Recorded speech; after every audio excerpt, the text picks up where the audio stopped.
يا الله، بسم الله الرحمن الرحيم. السلام عليكم شباب، تحية طيبة. هاي قناة جديدة تخص طيور الزينة.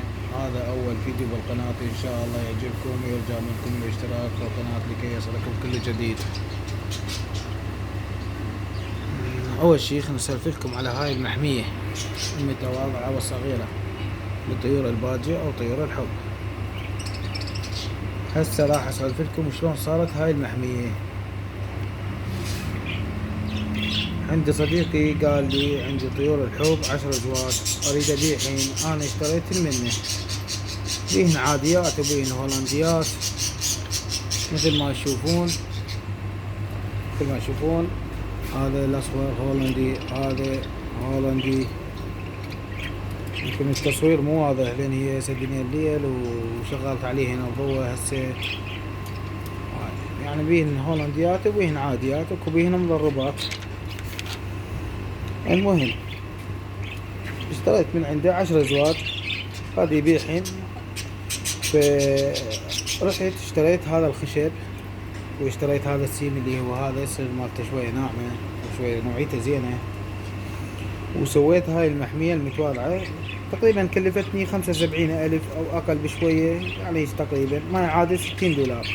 وبقيت أعتني بهن من ناحية النظافة والتنوع بالطعام، والحمد لله والشكر صار عددهن تقريبا 50 طير. يعني تقريبا 50 طير، شوية أكثر شوية أقل، ما حاسبين الصراحة. يعني من غير اللي طلعتهن من المحمية ومن غير يعني هواي طلعت من المحمية وبعت من عتن هواي شغلات، ومن غير ذن الماتن عندي أنا هم الماتن عندي هواي والله.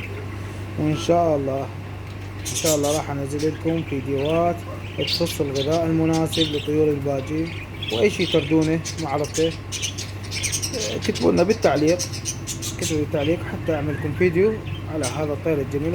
وأيضا تكسب منه هاي، يعني الطيور المنتجين هاي تكسب من عندهم أموال، بس بشرط توفر له الجو المناسب والطعام الصحي. أنا مخلي لنا هسه مبردة، مخلي لهم بس أشغلها لهم بس بالنهار تقريبا الظهر، يعني من 10 الصبح لحد 5 العصر، لأن هنا درجة الحرارة عالية وتصير توصل حتى 50 أو جزء أعلى وشوية أقل. وأنا إن شاء الله هم عندي فكرة راح أكبر المحمية، أسوي محمية غير هاي، صار محمية شوية كبيرة حتى نقدر نجمع أكثر عدد من هذا الطير، وأجيب أنواع غير هاي تختلف غير الهولندي وهذا الطير العادي. وشوف هذا الطير الأبيض هذا من نوعية كلش حلوة، راح أجيب أنا أنواع هواي وألوان هواي، وراح أغير مكانهن وأشيل هذا الكبس، يعني جزء أسوي غير، أحط بغير الطير. إن شاء الله قبل الموسم هاي راح أسوي هاي المحمية وأكبرها، وأريد أزرع بداخلها داخل المحمية اللي الجديدة اللي أريد أسويها كبيرة، لأن فكرة الزرع يعني فشي روعة، أحس كلش حلو. وراح أستمر وياكم في تطوير هاي القناة، تطوير هاي القناة الطيور الزينة. وإن شاء الله راح أجيب لكم أكثر أنواع وأشكال طيور الزينة الجميلة. يعني نجيب كوكتيل، نجيب غندور، نجيب بغبغاء، يعني أنواع البغبغاوات يعني أقصد، نجيب أنواع وأشكال. فإن شاء الله أسوي يعني محميات مصغرة تقريبا مثل هاي، وإن شاء الله أنزل لكم فيديوهات حلوة وتعجبكم. وأنزل لكم العلاجات وأنزل لكم التغذية المناسبة، وإن شاء الله تعجبكم هاي القناة ونستمر وياكم إن شاء الله. أنا أصور لكم من الداخل لأن شوية يمكن التصوير مو واضح من هنا. هذا الطيور أنا مغطيهن من هناك، حتى هاي من هاي الصفحة هذا السيم هم كله مغطيه. هاي الطيور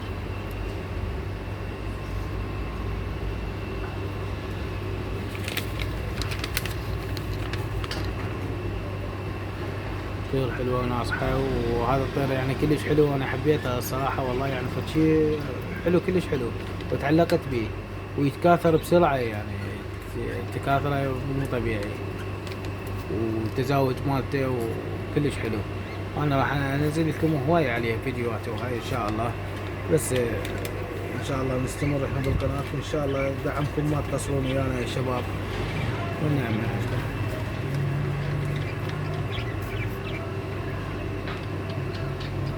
ان شاء الله الفيديوهات الجاية راح تخص العلاجات، تخص الطعام، تخص هواي شغلات. وانا اطلع لكم الانتاج مالتنا، الانتاج ان شاء الله. شوف هسه هاي يمكن جوها فراخ، هاي تشوفونها مدري، لا هاي يمكن جوها فراخ او بيض، ما ادري، ما شايف انا بعد ما فاحص البيوت.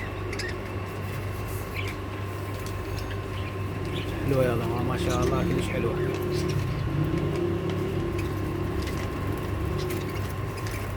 شباب لا تنسوا اللايك للقناة دعما منكم، حتى تسوون نواهس في تنزيل أكثر من فيديوهات اللي تخص الجدول الغذائي وعلاجات ووقاية. وشكرا للمتابعة، انتظرونا في فيديو جديد.